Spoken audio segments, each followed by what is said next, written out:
everyone, welcome to our YouTube channel Testing Gyan. In our today's video we are going to learn about abstract class in Java. In this video we will cover what is abstraction, few important points related to abstract class along with example, and then at the end we will discuss the difference between abstraction and encapsulation. Now let us start. So the first point is, what is abstraction? Abstraction simply means hiding the unnecessary information from the end user and showing only the necessary information. For example, when you make a phone call using your phone, and in that operation you simply dial in the number and click on the call button, and then you are connected to the other user, but you don't know the mechanism behind it, like how that call is being connected to the another user. So this is what abstraction is. It only shows you the necessary detail and not the unnecessary information or detail. In Java we can achieve abstraction using abstract classes and interfaces, and abstraction works at the design level of the application.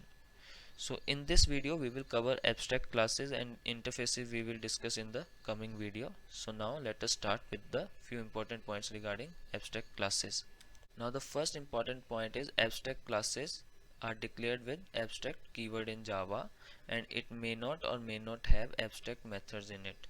Abstract methods are those which don't have any body, they just have the declaration along with the abstract keyword, like here.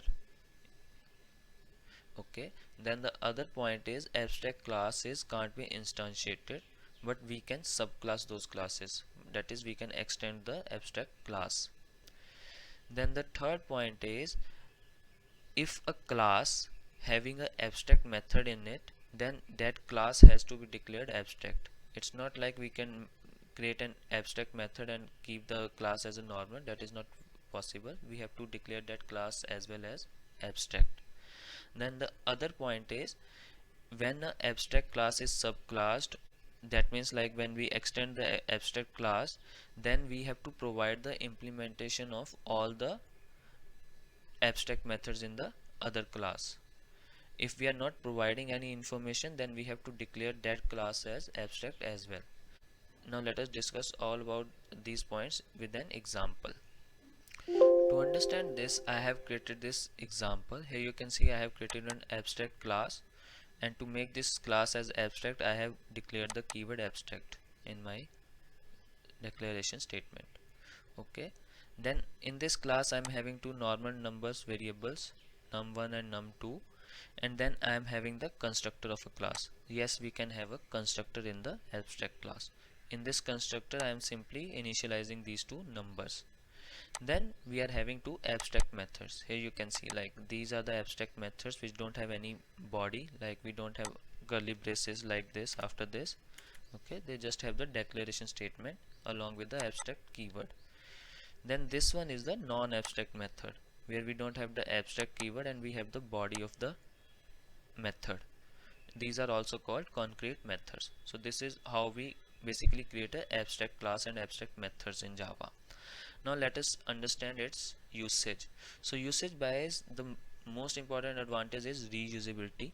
Okay, here you can see like I have this sum and print sum, two abstract methods. So whenever I'm going to extend this class in some other class, I have to implement these methods. Okay, so I can extend abstract class in different classes. That means I can have different definitions of these methods in different classes as per the requirement.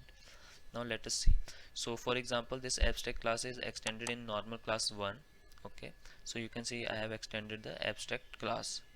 Okay, so first of all let me show you one thing. I'm just cutting this.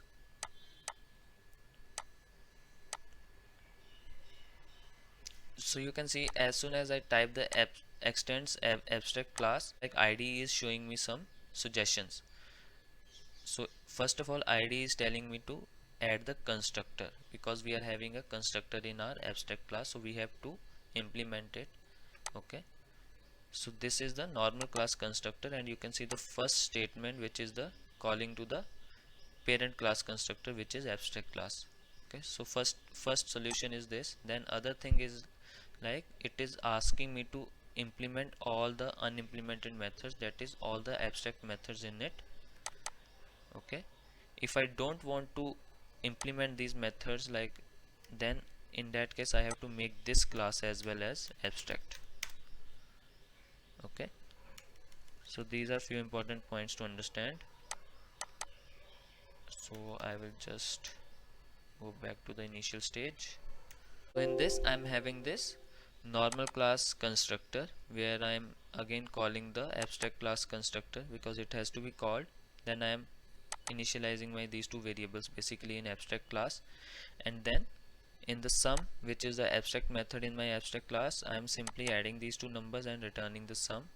And then print sum, which is also an abstract method in my uh, abstract class, and then I am printing that sum. So this is the first class. Then in the same manner I am creating the another class, but there's a little difference. Like in first class, in sum operation I am simply adding those two numbers, but here if you see, the definition of this method is little bit different in this class, because here I'm first multiplying the number with 10 and then I'm adding it. So this is the advantage.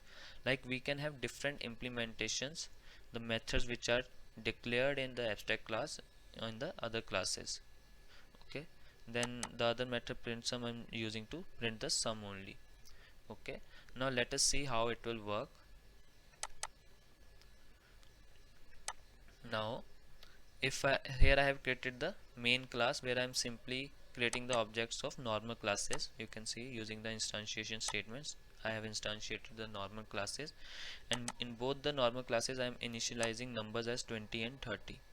Okay, now if I run this program, the first thing is I am using the concrete method of abstract class, because we, as you can see, concrete method is the one which do have the body in the abstract class. So here I am simply printing the numbers which I am passing. So as we have extended the abstract class in the normal class, that is the reference variable of the normal classes will be having access to the methods of the parent class as well. So this is the basic concept of inheritance. Okay, so now reference 1 dot print numbers, then reference 1 dot print sum, which is the print sum method from the normal class 1. Okay, this one, and in this print sum method I'm calling this sum method. So basically it will add the numbers and it will print the output. Okay, now let me run this program. So if I run this program,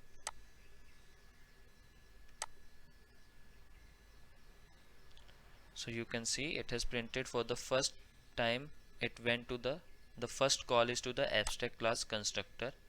Okay, as soon as the object is instantiated, the first call goes to the abstract class constructor, because in normal class first of all we are calling the abstract class constructor with using the super num1 and num2. Then the next statement is the within the constructor, this one. Okay, and then it is adding these two numbers, like printing these two numbers, because we are calling the print numbers concrete method from the abstract class directly, and then it is printing the sum, and in this print sum we are calling the sum method. So let us see, 20 30, sum is 50, 20 30, 20 multiplied by 10, 30 multiplied by 10, 200 plus 300 equal to 500. So this is how abstraction is overall implemented in Java. Okay, where we basically hide the implementation details of the normal methods.